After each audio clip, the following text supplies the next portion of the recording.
Alam mo paano ko nakuha loob? Ewan ko lang kung paano ko nakuha loob ng mga totol. Laro mo na akong basketball kasama sila. Okay, di ba? Pagtas ng basketball, ako yung bumili ng litro.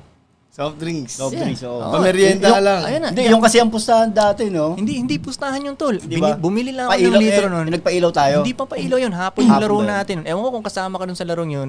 Basta ang ginawa ko nun, pagkatapos ng laro, bumili lang ako ng litro. Noong unang panahon tol, pag bumili ka ng litro, ikaw yung big time eh. Talaga litro yun eh. Kakaibiganin. Oh shit, nakakabili ng litro to. Boss ka agad. Boss ka, okay. Ice tubig lang.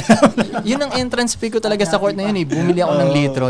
Mula nun, napatambay na ako na napatambay. Parang yun, mas gusto ko to ah. Kasi doon kala sa Kamiya Street, puro computer games lang kami. Computer games, oo. Dito, ang daming, may mga babae. Family computer pa yun eh. Oo, mas parang natutuwa ako na parte na ako nitong tambay na doon ko na nakilala si Iging, yan na, nakilala ko na kayo. Tapos yung naging trio na tayo nun eh. Lagi na tayong magkakasama. Tatlo talaga tayo nun eh. Against everybody pa nga eh. Kada uwi mo nun, tatlo tayo umaalis. Kahit hindi pa ako, si Rapi, kahit hindi pa ako nagtatati nun, tatlo na tayo nun eh. Kahit hindi pa ako nagtatati. Kahit talagang tatlo combo nun. Diba?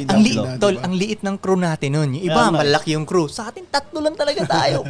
Kasi tol, sa akin, kahit yung nagiinom. Oo, tatlo lang. Feel safe na agad ako nun, tol, kahit tatlo lang kami. Isipin mo, kasama ko si Iking at si Buboy. Talaga safe ka na. Man, kahit mas malaki pa yung crew ng iba dyan, ang kasama ko dito si Iking at si Buboy. Ganun Okay talaga na ako. dito sa Sorrento.